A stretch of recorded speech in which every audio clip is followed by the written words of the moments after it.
Ok, começam a se relacionar, isso vai durando um tempo, mas chega uma hora que não segura mais. Aí eu começo a querer ser quem eu realmente sou. E aí começa o choque. Não, peraí, você era toda tímida, por que agora você quer sair e conquistar o mundo? Você era toda flexível, maleável, aceitava tudo que eu falava e agora você está querendo me combater. E aí começam os conflitos, que é esse ajuste das verdades. Então aí entra uma mentora ajudando o casal. Peraí, então primeiro eu trabalho individualmente. Vamos ver quem são vocês. Agora a gente põe de novo os dois juntos. Será que realmente esse relacionamento acontece? Será que ele tem como ir para frente? Ou agora que vocês estão, na verdade, vocês estão vendo que você não tem nada a ver um com o outro? Então, é aí que aconteceu, muitas vezes, descobertas de separações inevitáveis. Então, você quer continuar se moldando, fingindo ser quem você não é, ou você quer ser você e ser feliz? E para ser isso, você não pode mais estar dentro desse relacionamento.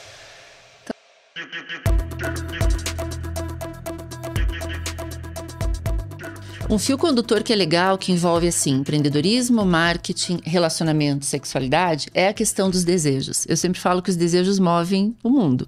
Desejos movem marcas, movem pessoas, movem relacionamentos. Então eu trabalho muito em cima desse enfoque. Desejo que você fala, desejo de pulsão? Desejo em geral. Desejo tesão? De qualquer coisa. Tesão por fazer qualquer coisa. Se eu não tenho tesão, eu não tenho motivação. Tira as crianças da sala. Tá começando um episódio especial, sala especial, contato imediato. Não tire as crianças da sala. Não tire as crianças da sala. Deixa as crianças na sala. Mas assista antes e avalie, né? Andréa Berté, seja bem-vinda ao Contato Imediato. Prazer enorme finalmente estar aqui. Finalmente.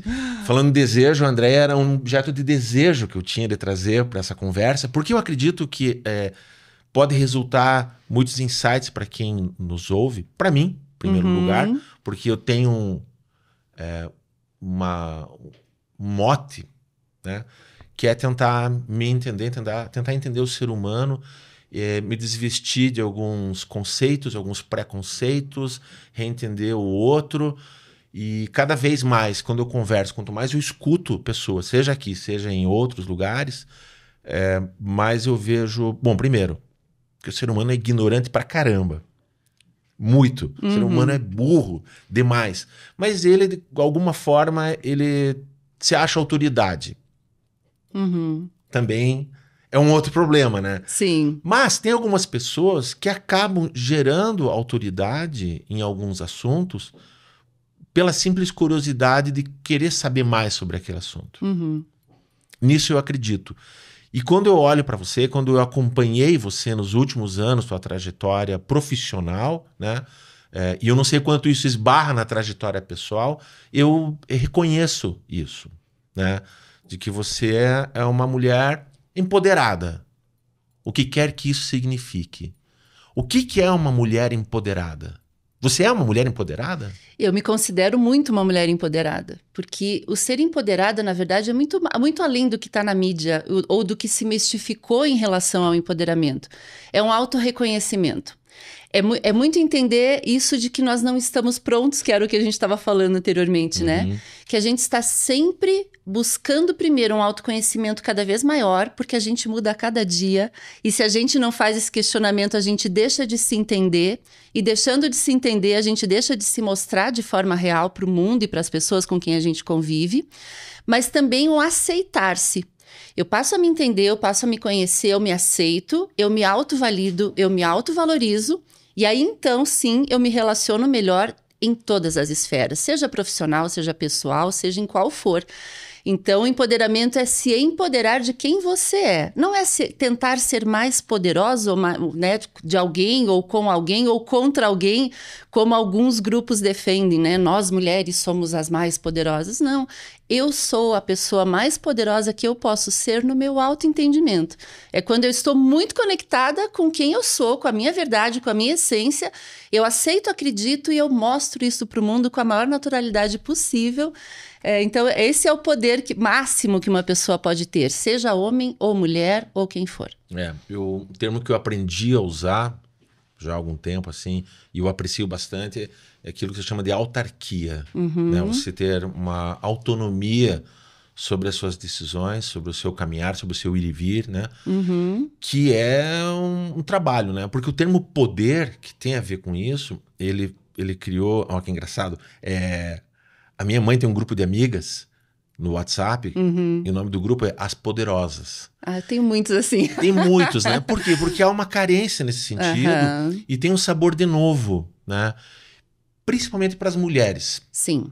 Porque o homem, historicamente, a gente vive numa sociedade que ela é patriarcal, equivocadamente, no meu entender, inegável, patriarcal, né?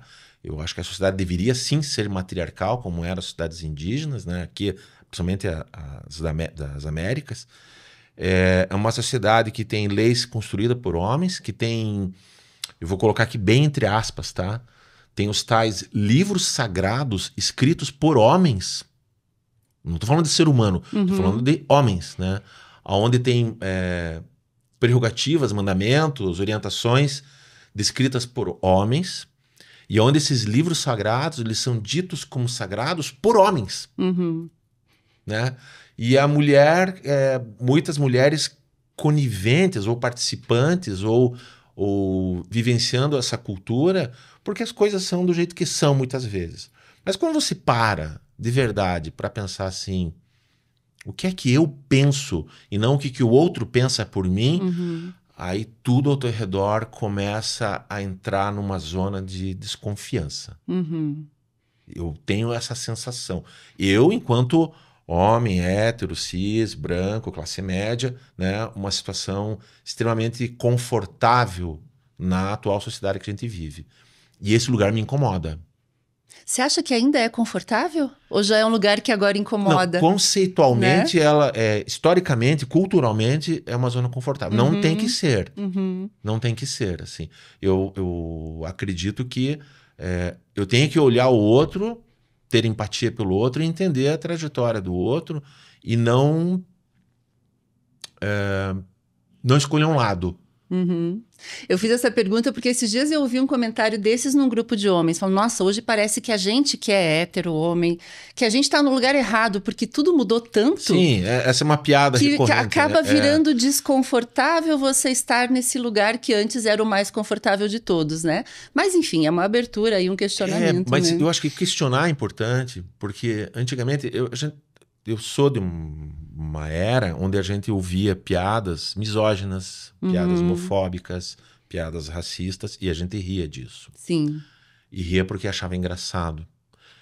Ria, achava engraçado, compartilhava, sim.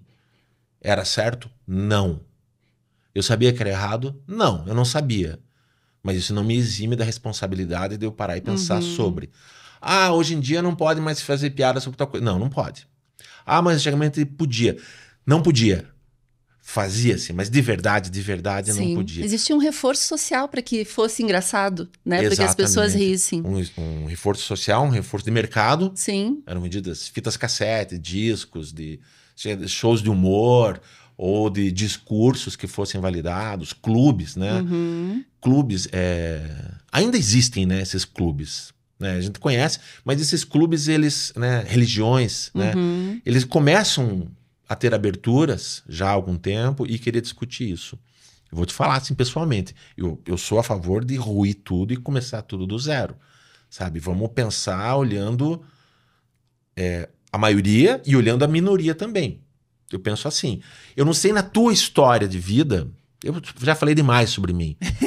Eu quero saber de você, da tua história de vida, como é que você enxergava isso culturalmente, então, enquanto mulher. Na verdade, Glauber, sabe o que eu presencio muito? Trabalhando muito próximo a mulheres, né? Então, desde o meu trabalho ali de mentora de relacionamentos, mentora de sexualidade, até a minha proximidade muito forte ao empreendedorismo, eu vejo que ainda acontece muito de, fora de casa já não se pode mais fazer brincadeiras, já não se pode mais ter uma atitude machista, por exemplo, mas em casa ainda é muito velado um comportamento que ainda mantém a posição do homem e da mulher. Ainda mantém-se essa resistência. Eu trabalho com muitas mulheres que são grandes CEOs de marcas, de empresas, mas que dentro de casa a história ainda não é bem assim. Ainda existe ali uma resistência, ainda existe ali aquela divisão de papéis que se esperava antigamente da mulher trabalhar dupla, tripla jornada e chegar em casa e ter que servir o drink para o marido. Às vezes eu ouço histórias que eu fico horrorizada de mulheres que realmente têm posições sociais aí de destaque, posições no mercado e que chegam em casa e o marido espera que ela traga uma bandeja de café da manhã na cama. Uhum. É incrível imaginar que no Nomes mundo estão de passando hoje, na minha cabeça aqui. Não vou nominar, mas que sim. no mundo de hoje Sim. isso ainda exista. Então isso é chocante, mas ainda é uma realidade. Ainda é uma realidade de homens que dentro de casa procurem diminuir a luz da sua mulher, procurem apagar a luz da sua mulher, procurem fazer ela perder a sua força, porque ele, na verdade, tem medo quando ela começa a se posicionar. Então, esse embate interno dentro de casa ainda existe muito forte. Por isso que surgiu e ainda a gente vê muitos relacionamentos abusivos, tóxicos, violentos, de todas as formas, que é a resistência masculina a esse poder feminino. Eu não sei lidar, isso me assombra, então eu tento destruir. Então, por incrível que pareça, a gente fala aí de uma sociedade que hoje coloca a mulher num pé de igualdade, tenta respeitar essa igualdade, mas dentro de casa, no relacionamento, na sexualidade, isso ainda é um desafio. Sim. Nossa, nomes e nomes e nomes e nomes de amigos, muitos, parentes. muitos. Muitos, né? E eu acho que a discussão, ela tem que sempre estar vindo à tona.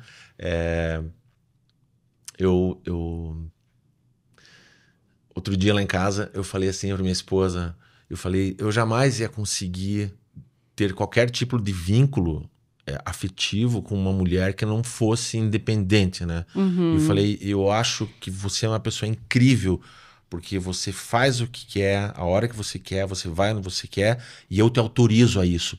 Ela olhou assim pra mim. Aí autorizo.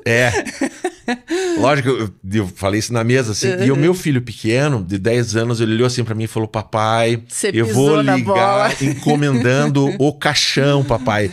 E eu achei aquilo maravilhoso dele. Menino, a visão, anos, né? Sacar, cara, você tá completamente equivocado, imagina. Você vai falar, ainda mais com essa mulher que ela realmente, minha esposa, ela é isso mesmo, né?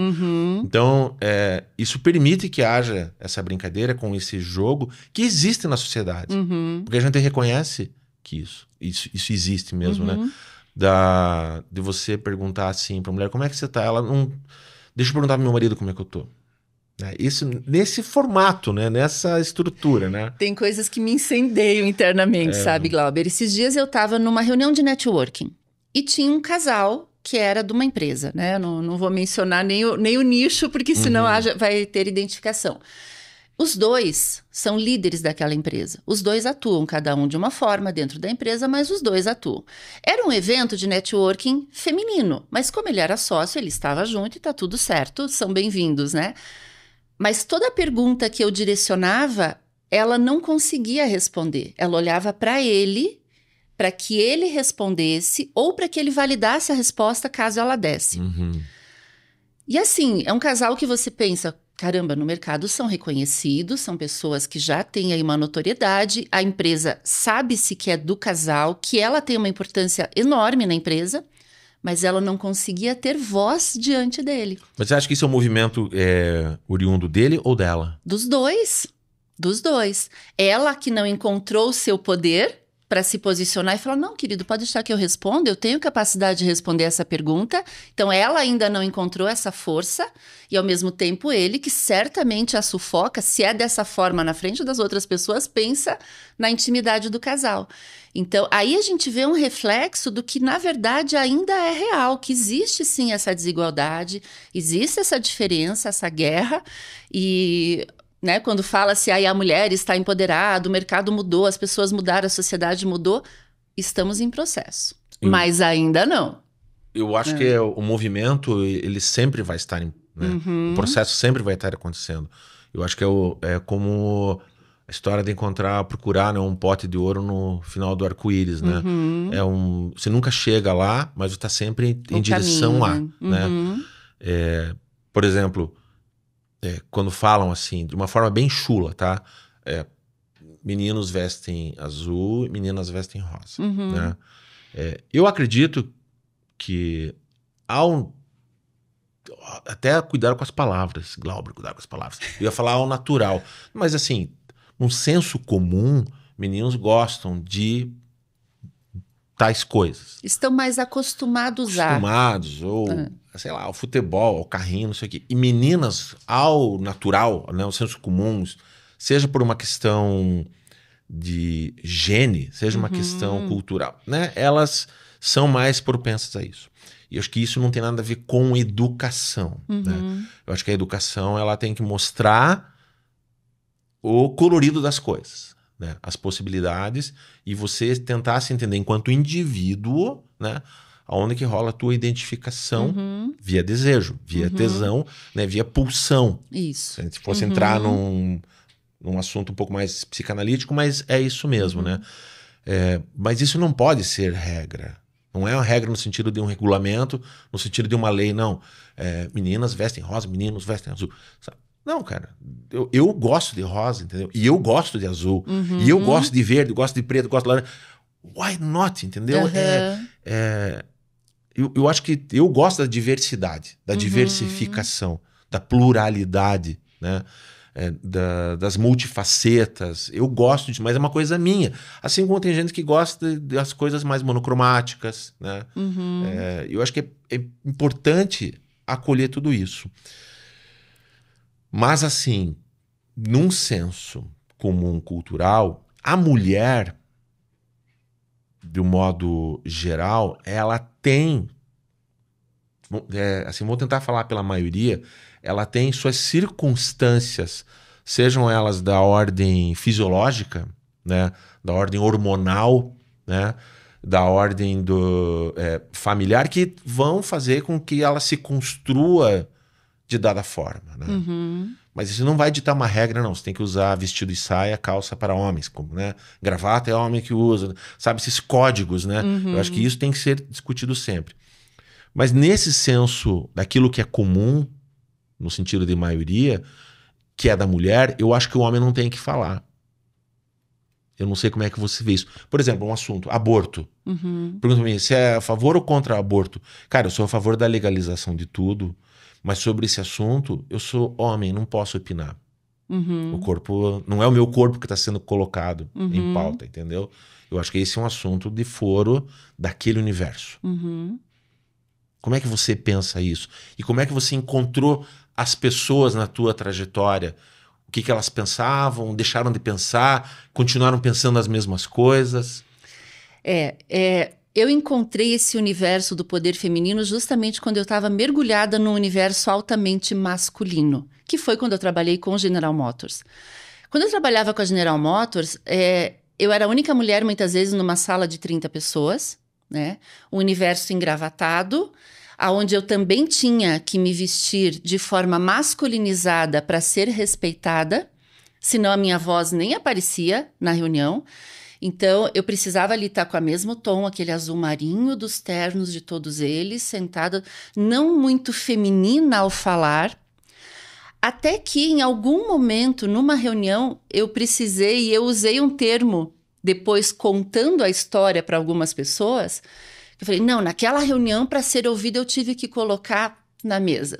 E quando eu usei esse termo, aquilo me chocou muito internamente. Falei, não, eu não precisei colocar o que quer que seja na mesa. Eu me fiz ser ouvida como pessoa, como mulher, como ser humano. Eu me fiz ouvir pelas minhas ideias. Até porque, literalmente, ninguém coloca. Ninguém coloca, literalmente, e né? Metaforicamente, todo mundo tem o direito de colocar. Sim, o que quer que seja. Sim, né? Exatamente. Mas o termo me chocou. E aí eu comecei a abrir... Aquilo abriu um universo de questionamentos imenso para mim.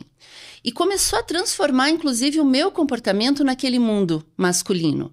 Eu cheguei um dia numa reunião com um terno claro, branco, uma camisa rosa, rosa por ser delicada, enfim, para representar. E eu choquei aquele grupo masculino chegando naquela reunião como uma mulher. E não que isso represente o ser mulher, mas eu precisei criar aquele choque. Primeiro internamente, eu precisei me reconstruir e entender que eu posso ser do meu jeito e ser uma pessoa respeitável no ambiente de trabalho sem precisar me vestir de homem, sem precisar usar termos masculinos, usar gestos, que também entende-se ser do mundo masculino aquela agressividade. E aí eu comecei realmente a elaborar internamente um processo de reconstrução. Por que eu precisei disso? Por que eu não me entendo poderosa quando eu estou no meu feminino? O que acontece? O que está acontecendo com o mundo? Está tudo errado. E aí eu passei por esse processo de autoanálise mesmo, e foi quando eu larguei tudo e montei uma empresa de empoderamento feminino. Uma empresa para falar de relacionamento, sexualidade, autoestima, de autoentendimento, de colocar-se no mundo com a sua forma, com a sua essência, seja qual for. Isso, Glauber, há quase 25 anos atrás, em Curitiba. Eu ia perguntar o teu recorte histórico. Em Curitiba, uma cidade que não, né, super retrógrada em muitos aspectos. 25 anos atrás. 25 anos atrás. Se você abrisse essa empresa hoje, ainda assim seria vanguarda. Ainda seria vanguarda. Ainda seria. Então, na época, a empresa chamada Joana Pink, tanto que essa empresa ela já fechou há quase 15 anos, né? E ainda continua se falando dela. Sim. Ainda se pergunta, e o Joana Pink? As pessoas não esquecem do Joana Pink, né? Foi uma empresa que teve, assim, uma visibilidade nacional, porque ela veio para entrar de rosa numa sala cheia de homens de terno azul marinho e com aquele comportamento. Então, foi assim, um arrombo na sociedade, né? Porque era uma empresa que falava claramente, abertamente de sexualidade. Abertamente assim, as pessoas ainda vinham escondidinhas, né? Entravam, era uma casa, né? Então, as mulheres vinham ainda muito escondidas. Na Hugo Simas? Na Hugo Simas. Olha aí, ó, é inesquecível. Elas chegavam ainda muito, sempre acompanhadas de uma amiga, né? Ir sozinha, jamais.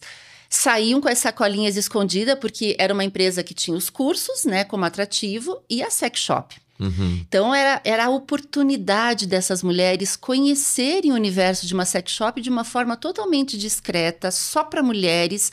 Não era aquela coisa de você entrar numa loja de rua, uma sex shop, com receio de entrar e muito mais de sair com uma sacola lá de dentro, né? Então, ela abriu essa possibilidade e abriu diálogos. Vamos falar do quanto é natural a sexualidade, do quanto faz parte da vida, do quanto é uma energia necessária que precisa ser trabalhada, que precisa ser impulsionada, né? E vivenciada da forma mais natural possível.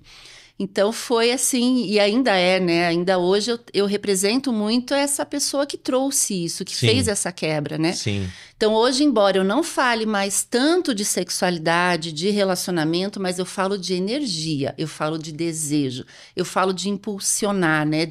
Da mulher realmente poder voar. Eu falo, né, muito de voar. Vamos libertar o seu poder para que você possa voar e ser quem você quiser ser. Seja na cama, seja dentro de casa, seja no seu trabalho, aonde for.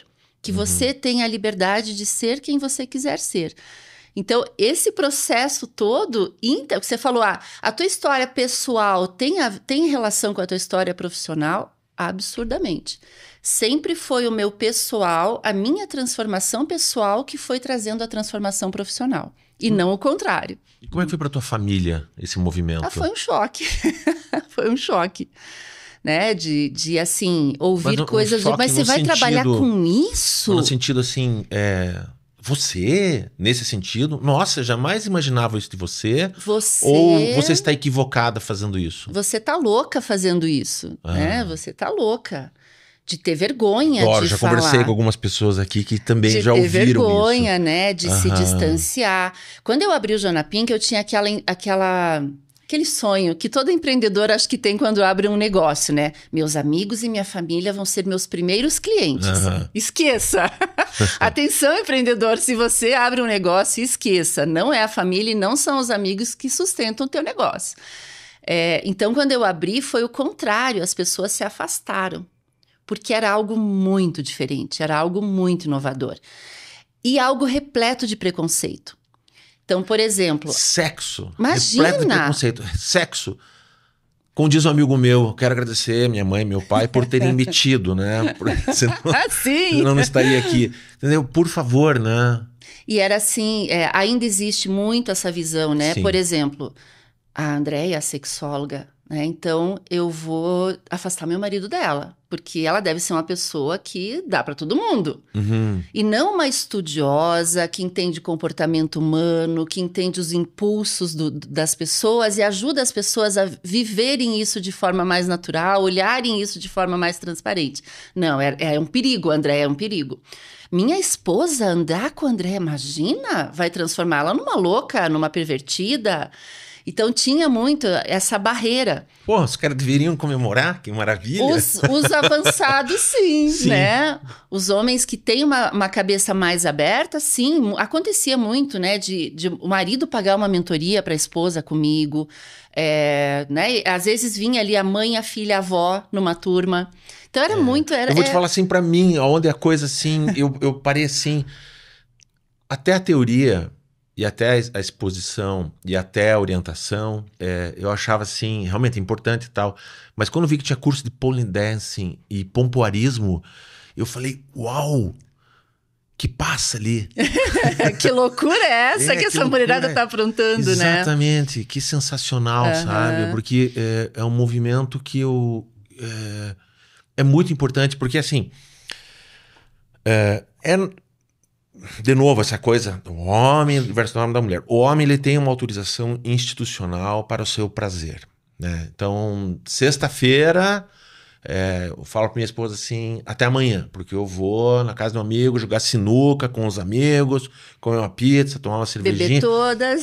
Tá tudo, sabe? Ou não, entendeu? Mas eu tenho esse recorte, Sim. né? Eu vou pro meu futebol, ou sabe, essa autorização de um prazer individual. Uhum. Um prazer que eu posso ter socialmente com outras pessoas, com outros homens. Uhum. Às vezes com outras mulheres, né? Mas com outras mulheres sem a mulher saber. Ou seja, eu vou me manter do jeito que eu sou. Não há um caráter nesse sentido do universo masculino do homem se construir. Ele está pronto. Ele é isso, nesse sentido. A mulher não. A mulher, quando ela vai para esse lugar, não é assim, deixa eu ter o meu prazer individual, ou ter o meu momento, longe de tudo, longe de todos, para que na minha vida eu continue sendo aquilo que eu era. Não, né? Tem que mudar aquilo, não tem? Você viu mudanças assim? Então, nessa minha trajetória, o que eu vi acontecer assim claramente? Logo que eu iniciei esse trabalho, as mulheres, elas vinham no seguinte sentido. A visão era, a esposa tem esse papel, a amante tem esse papel. Então, para a amante, tudo é permitido. Pole dance, pompoarismo, enfim, aprender técnicas, aprender a fazer. Para a amante, tudo é permitido. A esposa, não. A esposa é o receptivo. Ela recebe o que o homem quiser fazer. Ela está ali para dar prazer para o homem. Então, antes de Andréa Berté, antes de Joana Pink, era muito essa visão.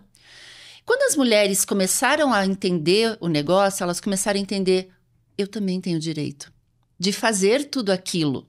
Só que logo no início elas vinham muito assim, eu quero salvar o meu casamento, eu não quero perder o meu marido, eu quero aprender a fazer o que ele gosta, eu quero aprender a fazer o que as amantes fazem para que ele não precise procurar fora. Então ainda tinha muito isso de servir ao homem. Quero aprender tudo, mas quero aprender para dar prazer para o homem. E aí eu fui desconstruindo isso paulativamente. Não, peraí, é sobre você. Todo o meu trabalho não é sobre o homem, é sobre você. É você se dar ao direito de se permitir a fazer o que te der vontade. Se você sentir vontade por você, para você se entender, se conhecer, se desafiar a fazer um pole dance, faz, aprende, não gostou, para. O próprio pompoarismo é uma técnica que eu sempre ensinei muito mais pela saúde e prazer da mulher do que pelo homem. Sim. O homem vai ser beneficiado com a técnica, com tudo que a mulher aprende, com o fortalecimento, mas é antes de tudo a mulher encontrar o seu direito ao prazer, porque é uma técnica que ajuda a mulher a chegar ao orgasmo, a mulher a sentir prazer na relação e não dor e desconforto. Então eu fui moldando, né? Claro que no começo eu divulgava os cursos, por exemplo, como dar prazer ao seu homem, porque eu sabia que era a isca. Ah, tinha essa abordagem de mercado. Tinha essa abordagem, né? Então eu sabia porque que era tinha que pagar isca. as contas de alguma forma também, E eu né? porque quando eu divulgava assim, curso de autoestima feminina, não vinha ninguém. Aí divulgava. Como dá prazer ao seu homem? Turma, 10 turmas, 11 turmas, turmas lotadas. Falei, bom, é a isca. É assim que eu atraio as mulheres. Mas elas chegavam lá, elas sempre levaram um banho de autoestima. Elas sempre saíram entendendo que, ok, tá na minha mão. Eu tenho direito ao prazer. Mas antes disso, eu tenho que me aceitar, me conhecer, me valorizar. Então, eu sempre trabalhei muito com essa questão do olhe-se e diga a você mesmo que você pode, que você merece, que você vai chegar lá. E a consequência disso é um relacionamento melhor, é uma relação sexual melhor, como consequência. Porque você estará lá por inteira. Isso que você comentou, né, do que acontece nos relacionamentos, o homem jogar futebol, o homem sempre ter o direito. A mulher, ela vai se dissolvendo no relacionamento. Ela vai se perdendo de si. Então, ela se dissolve no marido, ela se dissolve na casa, ela se dissolve nos filhos. Chega uma hora, ela não sabe mais quem ela é. Então, quando eu falo liberte o seu poder, olhe para você, reconheça quem você é e se coloque no seu centro. Né? Isso. Glauber, até hoje eu ouço mulheres falarem coisas assim que me partem no meio. Do tipo, o teu evento é sábado o dia inteiro, né? Então eu não vou. Porque se eu for... eu vou estar dando o direito do meu marido passar o sábado o dia inteiro fora também.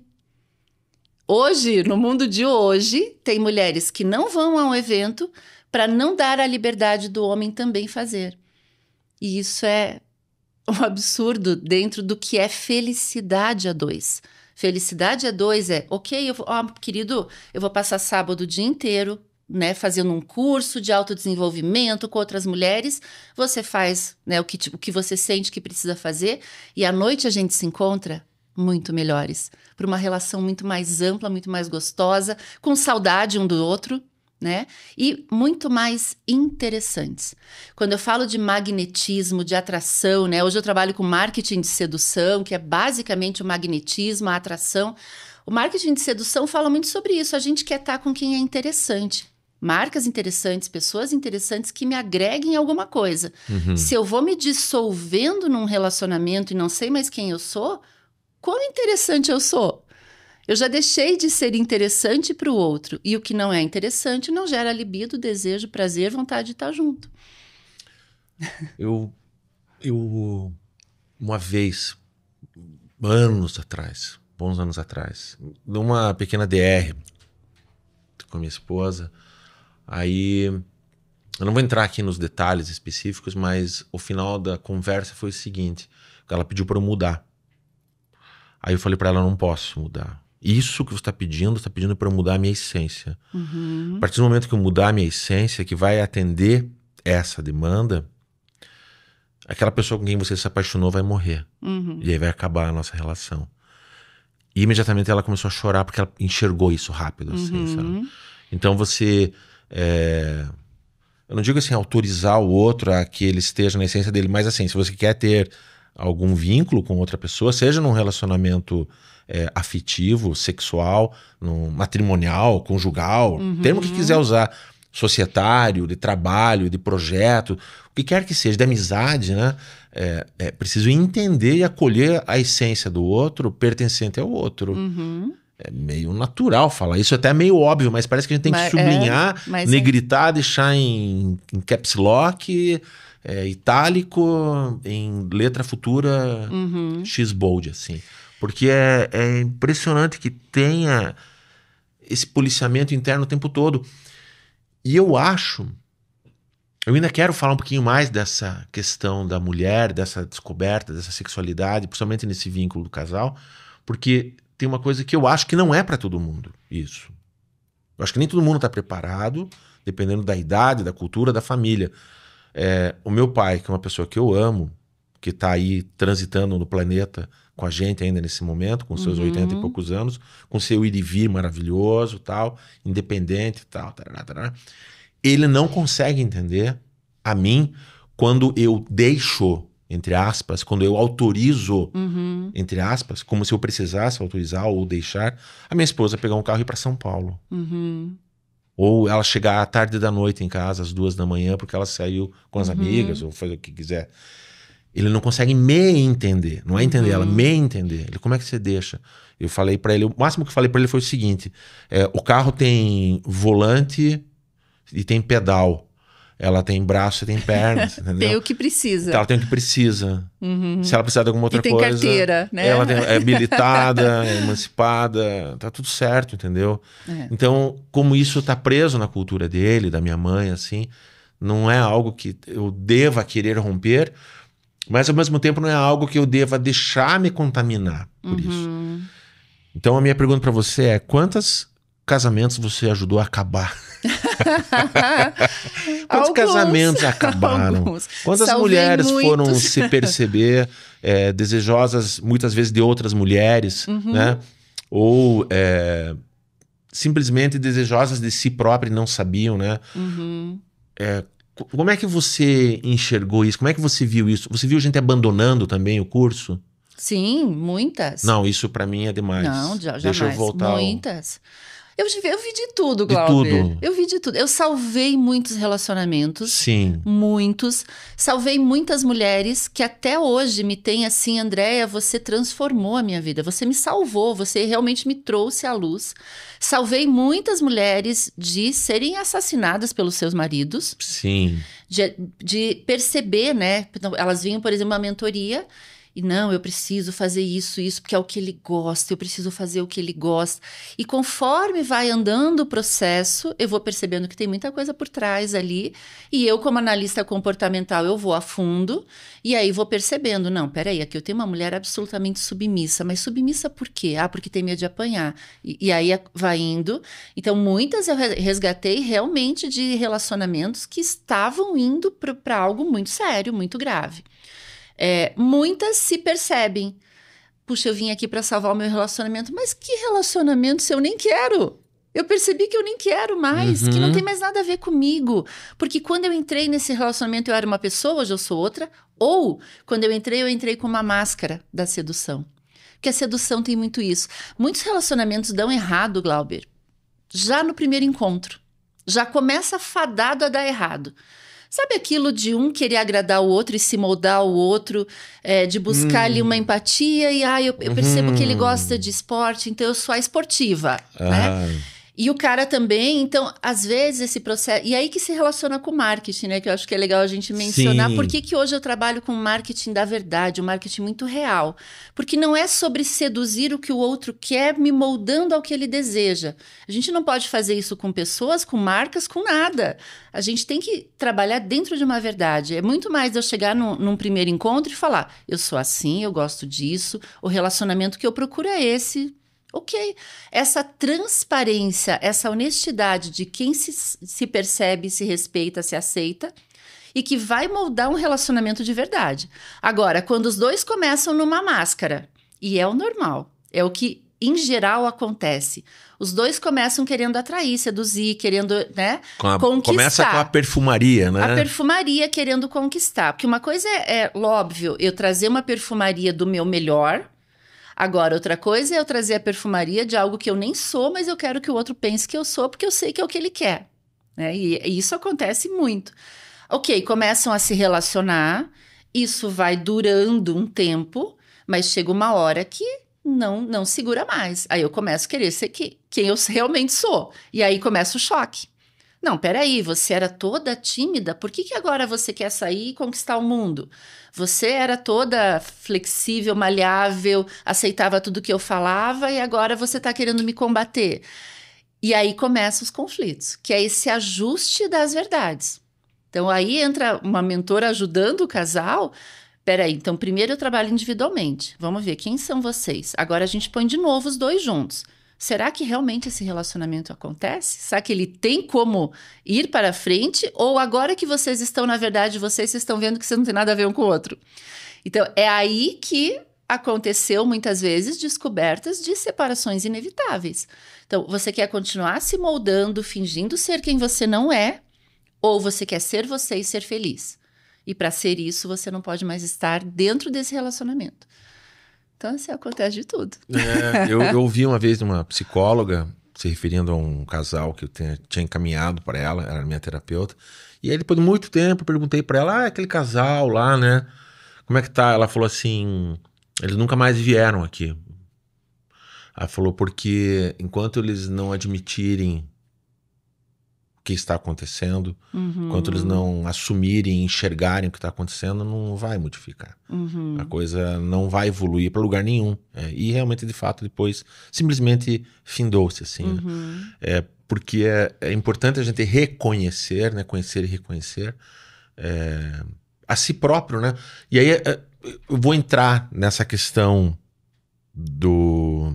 voltado mais pro branding, né? Porque uma coisa vai levar a outra, né? Mas assim, só colocando ainda na questão da Joana Pink, né? Aquele período, quando você migrou, né? Eu vejo assim um movimento, posso estar enganado, mas eu vejo um movimento pendular, né? Te levando, né? Para aquele, peraí, deixa eu romper com tudo aquilo ali para um outro lugar. E hoje você mais centrada, porque você acolhe as duas coisas, Sim. né? O teu histórico de publicitária, né? De mulher de negócios, junto com essa questão da mulher, né? Enquanto indivíduo com seus desejos, interesses, né? Sua autodescoberta, né? Hoje você concilia mais isso. Mas naquele período, quando você entra em autodescoberta, né? Você começa a se questionar e toma a decisão, né? Que a tua família não entende, que te chamam de louca. Como é que você se preparou para aquilo, para atender o outro, para orientar a outra? Eu não me preparei. Foi uma loucura. Eu não sabia o que vinha pela frente. Como não existia referências, eu não me preparei. Eu achei que ia ser tudo maravilhoso, que todo mundo ia entender, que todo mundo ia achar super legal, que ia ser show. Sim, o que está acontecendo comigo pode ser que esteja acontecendo com você. Sim. Então vamos juntos lá. Eu sou uma lá. voz que, né, as pessoas vão dizer, legal, eu estava esperando por isso. E não foi assim, né? Foi realmente uma luta ali. Foi um trabalho muito árduo. Da minha sócia na época, né? Foi um trabalho, assim, primeiro de se apoiarmos, né? Nós tivemos que nos apoiarmos ali e uma dar a mão para a outra, porque a gente sofreu muito preconceito. Mas sempre eu fui ganhando força, eu fui ganhando impulso, eu fui me entendendo no dia a dia, né? Então não foi assim, me preparei antes, não, eu fui me preparando, eu fui entendendo e fui recebendo esse apoio, essa força a cada mulher que chegava e falava, Andréia, o que você fez hoje aqui comigo, nem 10 anos de terapia teria feito com uma palestra. Andréia, o que você mostra, o que você faz é um exemplo para mim. Então, isso é que sempre foi me sustentando, né? Dando sustentação. Não, eu tô no caminho certo. Por algum motivo, eu vim para esse mundo com essa missão. Um dia eu descobri ela, tô exercendo aqui. E o que me sustenta é o resultado do que eu faço.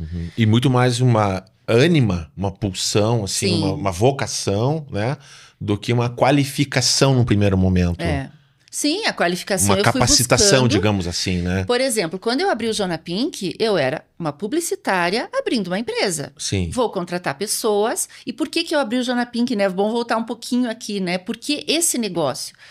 eu estava namorando à distância. Meu marido em Joinville, né? Meu futuro, na época, era namorado. Em Joinville, eu aqui. E nós começamos a namorar à distância. Eu ia para lá, ele vinha para cá, enfim.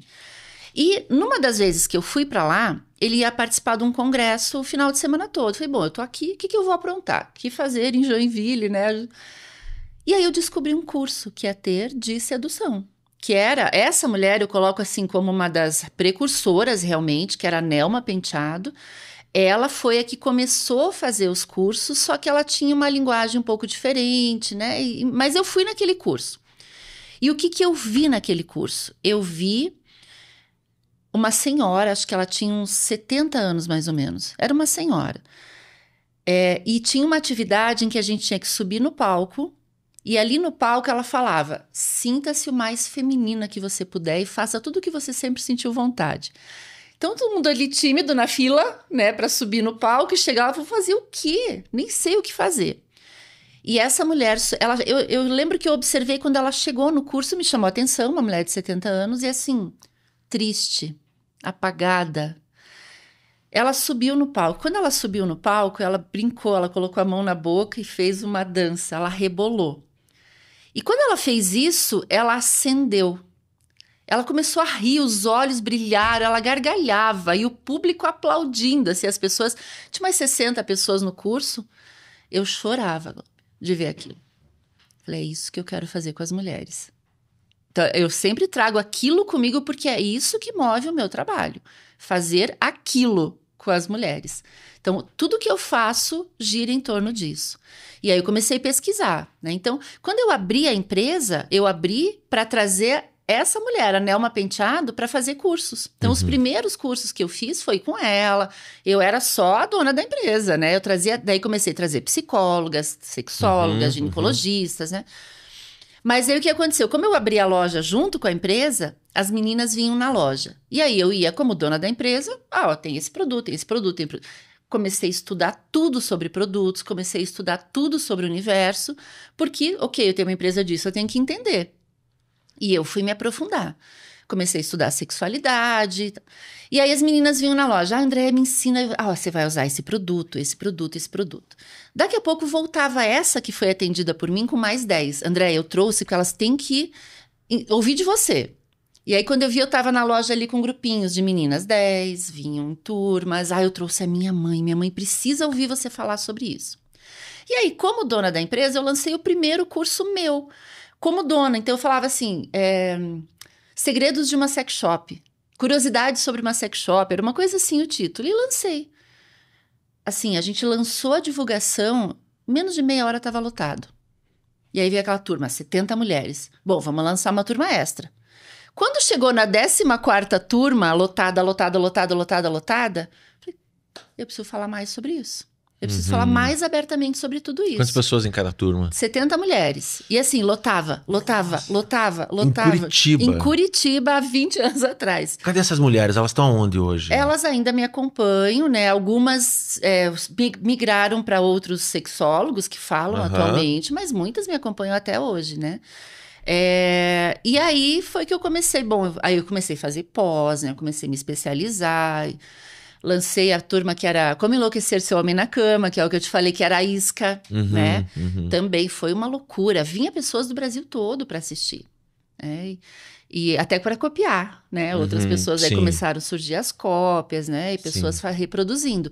Mas essa quebra, né? É esse trabalho enlouquecido, né? Que gerou uma reação incrível nas mulheres de várias formas, as positivas, as negativas, né? E eu tive que enfrentar tudo isso, né? Por exemplo, de chegar um momento que eu fui convidada para expor a minha loja num evento no Batel. Pensa, né? Era um evento só com lojas super chiques de Curitiba. Pra quem não sabe, no Batel. O bairro Batel, em Curitiba, ele é snob, pronto. E a pessoa que nos convidou era uma aluna minha. Então, ela estava organizando esse evento, essa feira. Ela também não tinha noção, assim como eu não tive noção, do que ela ia enfrentar por colocar uma sex shop, uma empresa que trabalhava com relacionamento e sexualidade, dentro de um evento da alta sociedade de exposição de grandes marcas. E a gente foi, montamos o nosso stand, achando que tudo certo. A gente começou a olhar assim, nossa, mas não tem nenhum stand do nosso lado. Não tem ninguém aqui. A feira bombando, e por quê, né? Ok, vamos pôr nossas araras aqui, vamos espalhar, ganhamos um espaço extra. Até a gente perceber que ninguém queria ficar do nosso lado. Ninguém queria aparecer passando perto de uma lingerie. De jeito nenhum, nem expor a sua marca ao lado daquela marca. Porque vai que pega, é contagioso esse negócio.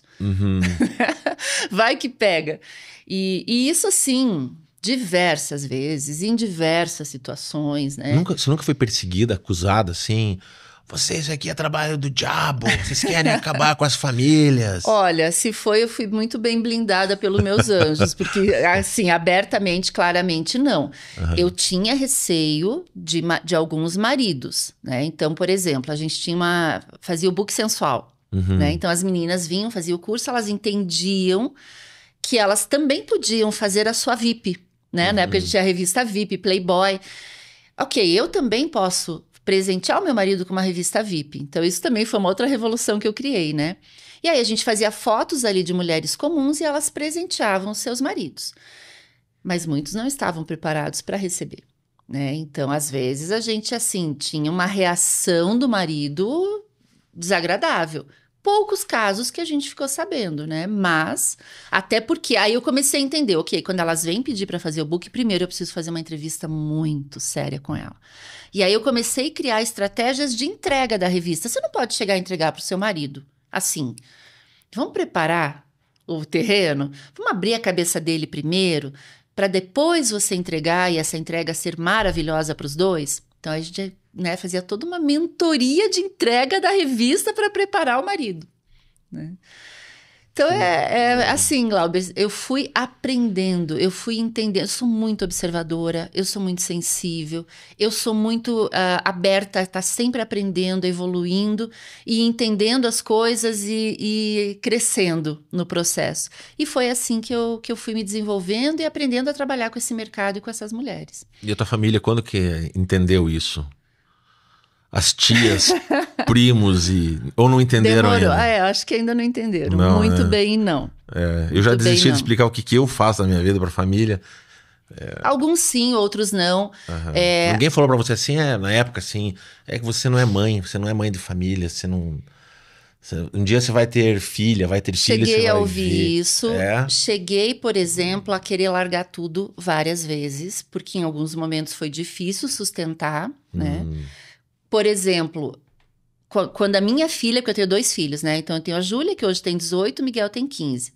Quando a minha filha quando eu comecei a perceber mães afastando as filhinhas da minha filha, isso ela tinha uns 7, 8 anos, porque, né, a Júlia é filha da Andréia, então melhor a minha filha não andar com a filha dela. Isso foi o que mais me doeu na trajetória. E quando começou muito essa coisa de internet, eu fui muito pressionada por coaches, mentores, né? André, vamos colocar teus cursos na internet. Você tem que fazer cursos aí falando abertamente. E quando eu tentei entrar nisso e eu senti que não devia, foi uma escolha muito difícil. Por quê? Porque ia respingar nos meus filhos. E eu não queria que eles passassem o preconceito que eu passei. Não que eles não estivessem, de certa forma, preparados, que é como eu falei, não tire as crianças da sala. Sim, Eu sempre falei muito abertamente com eles, claro que dentro do entendimento deles, né? Eu não vou falar da forma como eu falo com uma aluna, com a minha filha de 7, 8, 10 anos, né? Mas eu sempre falei, eu sempre tive estoque da loja dentro da minha casa e sempre explicando muito bem sobre amor. E sobre o quanto o amor recebe, né, de braços abertos, tudo que os dois quiserem vivenciar, né, quiserem curtir, enfim. Mas teve um momento que eu realmente segurei muito a onda para esperar minha filha, meu filho, idade para entender e lidar com o preconceito que ela sofreria por ser filha de uma sexóloga. Olha que loucura que é isso, né? Então, eu sabia isso? Não, eu tive que ir entendendo e aprendendo. Então, assim, hoje eu tenho familiares que me admiram, mas ainda hoje eu sei, e eles não precisam falar, a gente vê no olhar, na brincadeirinha, na piadinha, o quanto existe preconceito, quanto ainda não entenderam que não é sobre sacanagem, é sobre liberdade, prazer, felicidade. Até porque a sacanagem sempre esteve aí, sempre esteve disponível a todos e todas, né? Isso é um fato, né? A sacanagem sempre esteve presente na sociedade, na cultura, nas vidas, né? A traição, vamos falar de verdade, a putaria sempre teve aí, sempre teve. Não, você não está inventando isso. Sim. Ao contrário, né? Você está acomodando algumas coisas e fazendo entender, muitas vezes, o que nos leva a sermos quem somos, né? E aí, virando essa página e indo para o teu momento hoje, né? Que eu acredito que você tem isso como um core, né? Como um centro mesmo, né? E a partir dali você vai transcender aquilo que seria, digamos assim, uma autodescoberta com relação aos seus desejos consigo próprias, né? Depois uma questão de uma vida sexual a 2, né? Ou a 3, ou a quantos forem, seja com ele, com ela, com quem quer que seja. E aí você leva isso para o mercado, né? No sentido da pulsão das empresas, das marcas, né? E uma coisa que veste tudo isso é o dinheiro, né? O dinheiro enquanto energia, né? Enquanto pulsão. Seja o dinheiro num contrato de um serviço sexual, né? Seja o dinheiro num contrato de um trabalho, né? De um vínculo... Porque tudo você compra é tempo, né? como diz um pensador, um cara mais inteligente do que eu, ele fala assim, quando você contrata uma prostituta, você não contrata ela para fazer sexo com você. Você não paga ela para isso, você paga para ela ir embora. Né? Por quê? Você compra o tempo. Né? Então, no mercado, de modo geral, seja qual negócio for, seja empreendendo, seja participando de um corporativo, né? A gente tem essa negociação e a gente tem esse entendimento do que nos move, o que nos motiva, nos anima, né? O que nos entusiasma. Como é que você se preparou com toda essa tua trajetória e o que você propõe hoje? O que você disponibiliza no mercado hoje? Então, hoje eu trabalho como estrategista de marketing de sedução, né? Que é o branding. Que é justamente... Primeiro eu trabalho o reencontro com o ânimo, com o entusiasmo. Se eu quero ter uma marca sedutora no mercado, que entusiasme o meu cliente a dar o dinheiro dele em troca do que eu estou ofertando, antes de qualquer coisa eu preciso estar entusiasmado com ele. Se eu quero que você compre meu trabalho, André, eu vou te contratar para fazer um branding para mim... Antes disso, você tem que sentir que eu sou apaixonada pelo que eu faço. Se eu não tiver esse ânimo, essa paixão, se eu não demonstrar que eu tenho orgulho do meu trabalho, que eu tenho prazer de trabalhar com ele, eu não vou te convencer. A não ser que eu coloque a máscara da sedução do primeiro encontro e fale para você o que você quer ouvir. Isso não vai gerar uma conexão real. Esse é um marketing que é agressivo, aquele marketing que fala, qual é a tua dor? Então eu quero cutucar a sua dor para dizer que eu resolvo a sua dor. Esse é um marketing que eu não gosto dele, né? Não é o marketing que eu trago para o meu trabalho. O meu marketing é muito mais, o meu branding é encontrar a essência. Quando você coloca o empresário de cara com a essência dele e aquele reencontro do porquê eu comecei, porque muitos esquecem. Eles vão entrando nessa roda de marketing, de mercado, de concorrência, de precisar vender, que eles vão fazendo o que o mercado pede e vão esquecendo o porquê.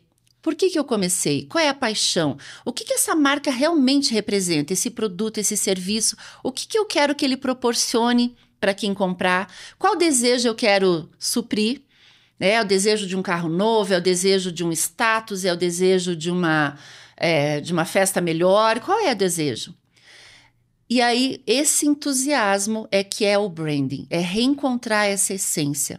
E o branding vem antes do marketing, né? Então, primeiro a gente faz todo esse trabalho de buscar, de trazer à tona do que a marca realmente representa, ou se for uma marca pessoal, né? O que você, como Glauber, representa? Qual é o teu blend? O que te diferencia de todos os outros que têm um podcast? O que te diferencia no mercado? Porque é aquilo que mais é particular a você e que, em geral, as pessoas tentam esconder, que faz o teu diferencial. Então, o trabalho do branding é trazer tudo isso à tona. Quem é você? Qual é a tua essência? O que faz de você ser quem você é?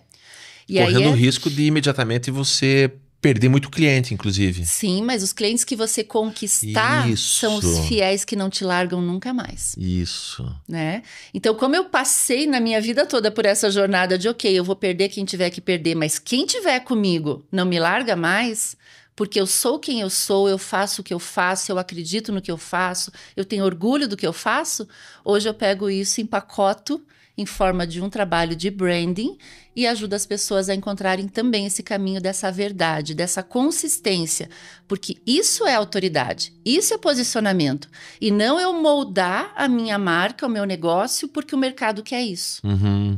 Então é essa a grande diferença. É muito mais OnlyFans do que outra coisa. Exato, né? Nesse sentido, não vou atender todo mundo, mas quem eu atendo, né? Tem um entrevistado que veio aqui uma vez, e aí ele falou, o Frater Goya, o Anderson Rosa, um cara sensacional, e aí ele é mago, né? Ele é tarólogo, astrólogo, ele dá cursos, e ele é funcionário público também, né?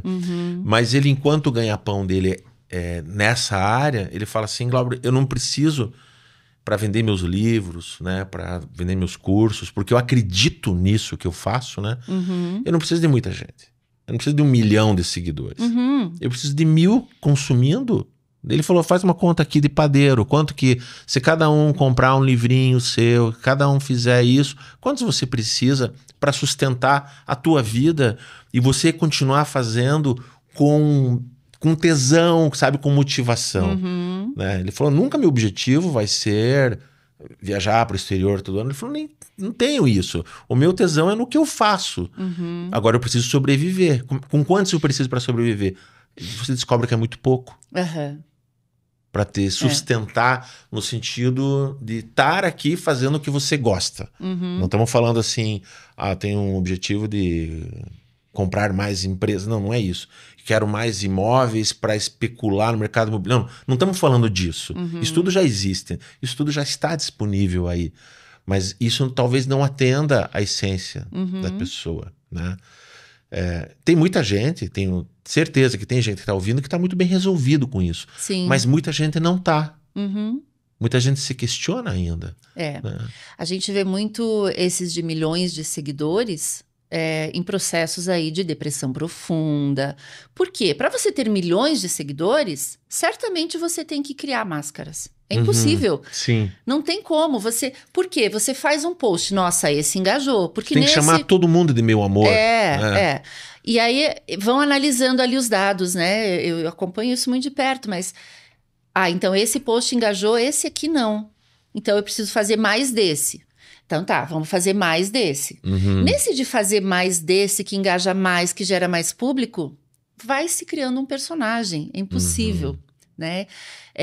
E realmente, às vezes você precisa ter 1000 seguidores que realmente compram e acreditam e sabem quem é você e são ali teus brand lovers, né? Os apaixonados pela marca que você é, do que milhões de seguidores.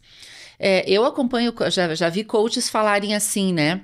Não, então vamos fazer o seguinte, como você quer vender para o público high ticket, você precisa alugar um carro de luxo, entrar dentro de um condomínio de luxo e ali fazer seus vídeos como se você estivesse chegando em casa. Molde algo para vender para sua audiência. Eu deveria estar aqui com poltronas super confortáveis, né?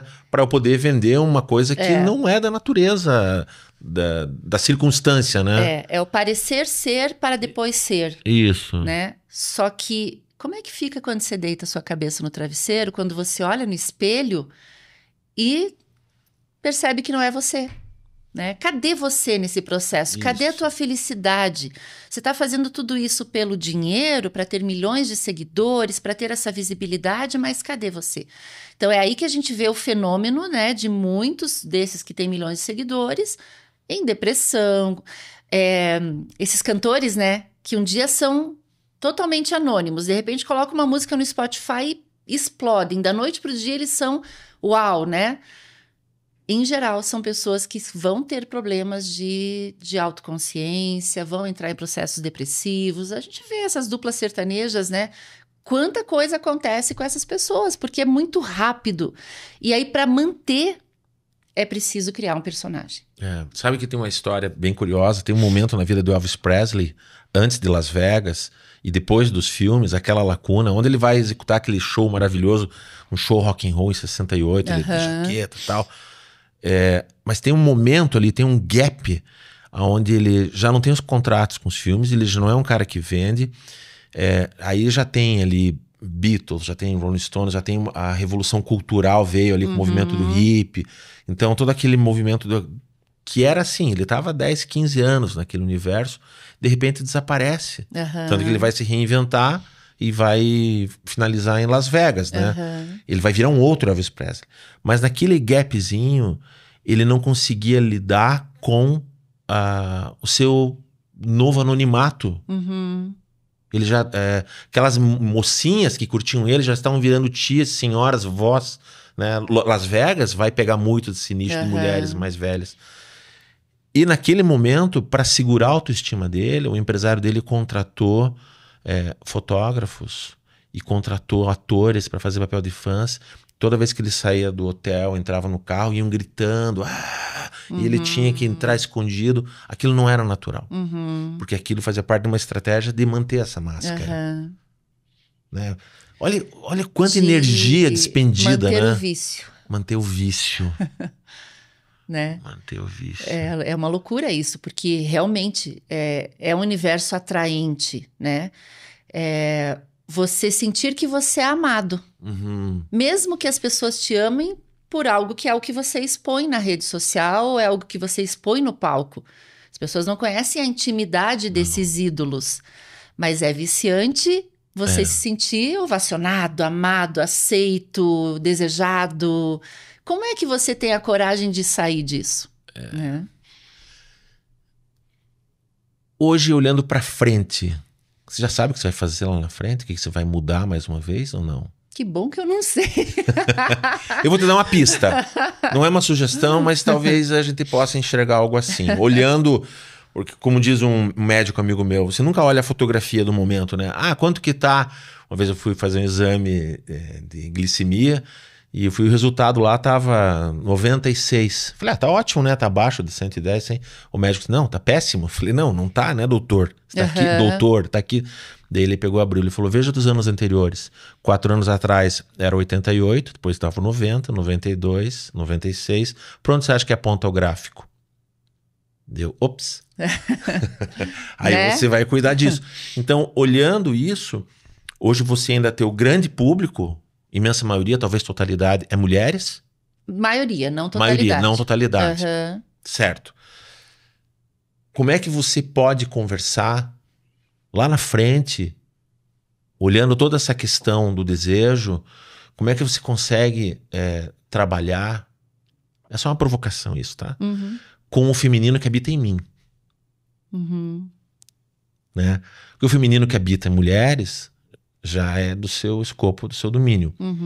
O masculino que habita em mulheres também. Né? Mas e o feminino que habita os homens? Você já passeou por essa praia? Já. O que você tem a me dizer? E adoro. Ótimo, porque assim, aquilo que eu falo, tem coisas que são da fala do universo feminino. Eu não vou conversar com você aqui sobre... poderia conversar sobre menstruação, sobre gestação, né? Como um observador, um como observador, como parceira de uma mulher que vivenciou isso. Posso falar nesse momento, inclusive, sobre menopausa, né?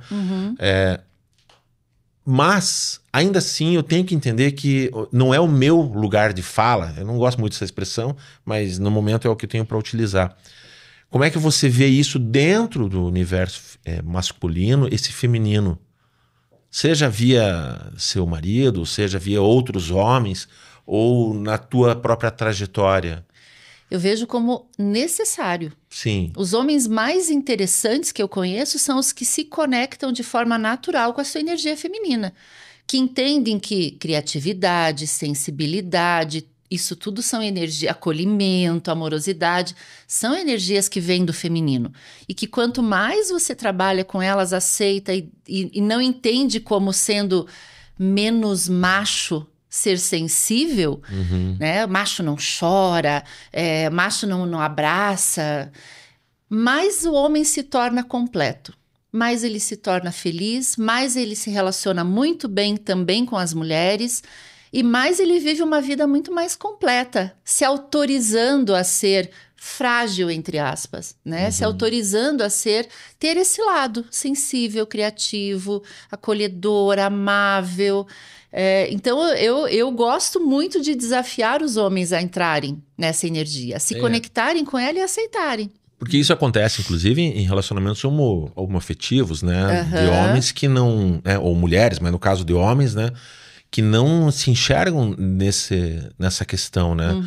Que mesmo num relacionamento com outro homem, ele se sente muito macho provedor. E muitas vezes misógino. Sim. Que é engraçado isso, né? É engraçado não. Sim, é engraçado, curioso. É curioso nesse sentido, né? É triste, né? Mas você tem essa atenção, mas você nunca atendeu um público. Hoje eu vou falar com homens. Sim. Homens, venham a mim que eu quero ter uma conversa séria. Eu fazia muito como missão, porque assim, como eu te falei, eu divulgava os cursos para mulheres, era 70, lotado. Divulgava cursos para homens. Eu lancei o Como Enlouquecer Sua Mulher na Cama. Nossa, isso sim foi uma loucura, Glauber. Eu me vestia de homem, terno, gravata. Eu trazia uma manequim, uma boneca, trazia acessórios e ensinava tudo. para os homens, inclusive como fazer uma massagem, botava a boneca no chão, como é que você faz uma massagem na sua esposa, e tudo. Só que eram turmas que eu fazia como missão, até para ajudar as minhas alunas, porque elas cobravam. E o meu marido? Quando que né? Mas era assim, 10, 15, né? Porque os homens sabem tudo. Imagina se eu vou admitir que eu tenho que aprender. De uma outra mulher. De uma outra mulher, né? Eu me vestia e falava, eu sou o Ricardão. Eu sou o Ricardão aqui nessa palestra, você me vê como Ricardão. E você sabe o que Ricardão significa, né? Então eu vou te trazer aqui o que o Ricardão faria com a sua mulher se ele tivesse oportunidade.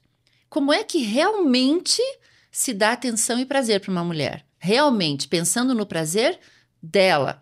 E não usar o corpo dela para você ter prazer e gozar no final, que é completamente diferente, né? Nossa, agora tire as crianças da sala. Não, mas é isso mesmo. Não é? Gozação, todo mundo sabe do que se trata.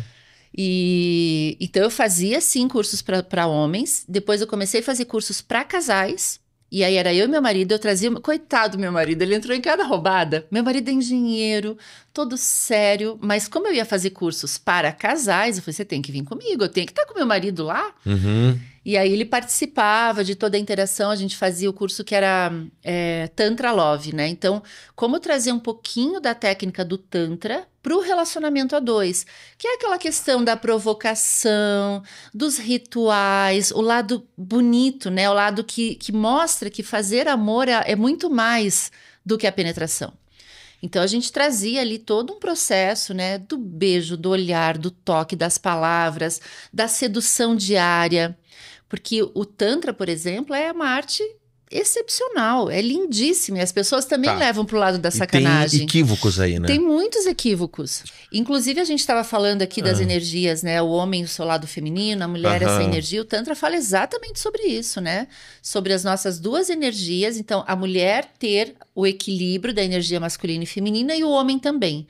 Porque aí a conexão é completa, né? Então, se eu estou no momento que eu estou mais energia feminina e você também entra nessa igualdade, a gente se conecta e você me entende, eu te entendo melhor. Tem momentos que o casal precisa, os dois, alavancar a energia masculina. Por exemplo, estamos ferrados, precisamos fazer dinheiro. Vamos partir para ação, vamos empreender. O que a gente vai fazer? Essa é a energia da propulsão masculina. Então, o casal que tem isso, tanto no dia a dia, na criação dos filhos, nas decisões financeiras e sexualmente também falando, é um casal muito mais pleno e completo. Então, o Tantra não é sobre relação sexual, é uma filosofia de comportamento que reflete numa cama melhor, mais gostosa, mais prazerosa. Então, aonde a sedução ela faz parte da vida do casal. Um processo tântrico começa 2 dias antes da relação sexual, por exemplo. Por isso que fala-se, nós estamos numa relação tântrica há 36 horas, há 48 horas. As pessoas pensam, ok, são 48 horas, né, transando? Não. São 48 horas de sedução. Então, de começa conexão. Com palavras, com olhares, com abraços, trazendo o contato físico. Então, é aquele abraço que você realmente sente o corpo do outro, o tocar, fazer um carinho, alisar o cabelo, olhar olho no olho, conversar intimamente, falar sobre tudo. Às vezes os dois nus na cama, mas se tocando, conversando, sem partir para a relação sexual. É aquele toque de amor despretensioso e não um toque interesseiro. Eu vou te fazer uma massagem sensual, querida, porque depois eu quero transar com você. Então, é quebrar isso, né? É tirar o objetivo do orgasmo. A relação tântrica, ela tira o objetivo do orgasmo, não é o objetivo da relação. O objetivo é a conexão, a intimidade, a fazer o outro se sentir amado, desejado, entendido, aceito do jeito que é. Então, o toque, por exemplo, masculino no corpo da mulher, mostrando uma adoração por cada parte do corpo dela e vice-versa, para daí, no final, com todo esse clima erótico que surge, a relação sexual ser natural. E não ser, né, ok, deitou na cama, querida, tira a roupa que eu quero transar hoje, né? Então, a grande aversão feminina, na verdade, sempre foi essa. Né? O homem que nem deu bom dia, não fez um toque, não fez um carinho, não deu uma atenção E aí deita na cama, já pelado, né? Esperando que a mulher esteja ali disposta com o botão liga e desliga para fazer com que ele tenha um orgasmo. Então é essa revolução, né, que eu trago e trouxe para toda a minha vida, para todo o meu trabalho. Eu lembrei de uma amiga minha que ela falava assim, quando o casamento dela não estava muito bom, mas ela reconectou, quando ela falou assim pro marido que nunca ficava em casa, ela falou assim, a partir de semana que vem, aliás, a partir dessa semana, toda quarta-feira vai ter sexo aqui em casa. Com você ou sem você, meu bem. Você escolhe. E você escolhe. Porque é o lado que ela teve que colocar na vida dela, esse lado, né, mais yang, né? Mais sim. nesse sentido. Sim.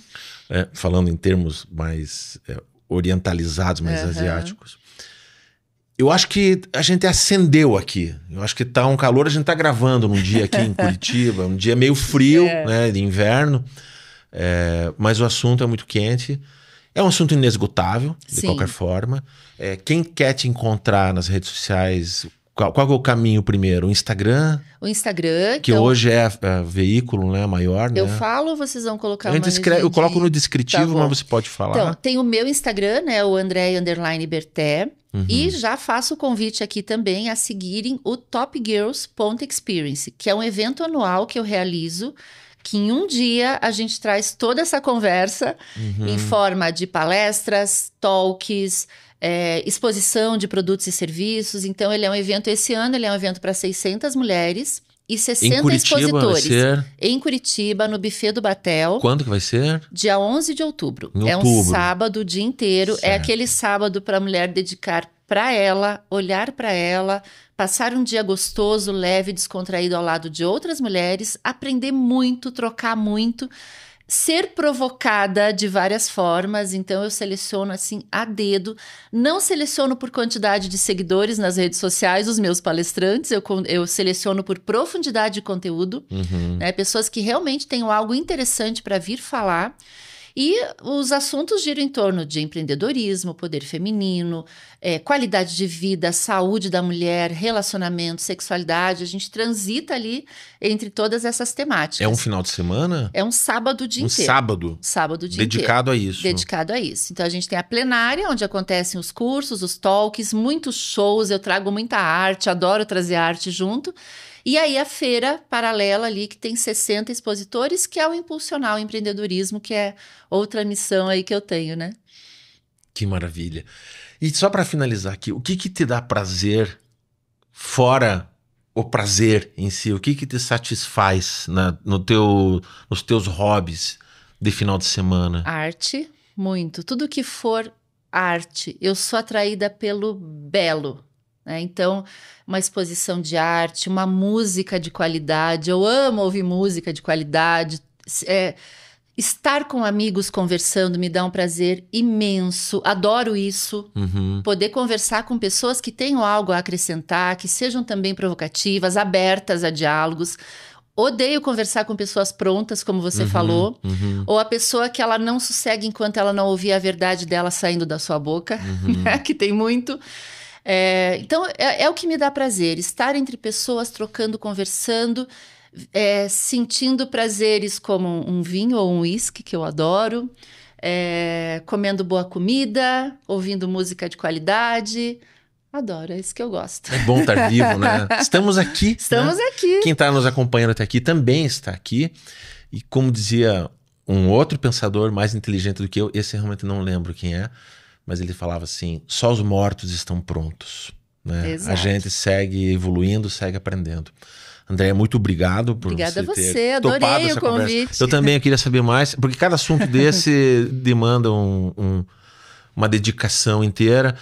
E você que está ouvindo, seja homem ou seja mulher, né? Ou seja quem quer que você seja, como diria o ET Bilu, busque conhecimento, busque se conhecer, busque de alguma forma entender o outro. E eu tô com uma imagem aqui na minha cabeça, que eu construí essa cena, que é a cena de você em Joinville vendo a mulher no palco. Sim. E você entrando fazendo essa empatia com ela, esse rapport com ela e querendo gerar esse tipo de sentimento nas pessoas. E também é uma coisa que me atrai bastante, né? Saber ouvir feedback, né? Por isso que os comentários são importantes de quem acompanha, de gente que fala assim, faz tempo que não tem uma postagem de você, estava com saudades. Ou é tão importante que você fala para algumas pessoas, né? Então, porque quando você toca alguém, você tem a chance de modificar a vida daquela pessoa para melhor. E quando você modifica a vida daquela pessoa para melhor, é porque ela está modificando a vida de outras pessoas. Seja impulsionando, né? Seja se movendo em favor a algo, ou seja parando, né? Cortando um relacionamento tóxico, né? Um trabalho tóxico, né? Uma vivência tóxica. Isso. Que também é um tipo de movimento. Sim, né? sim. Então, muito obrigado mais uma vez. Obrigada a você pelo convite, adorei. Fico te devendo o uísque e o vinho. E o vinho.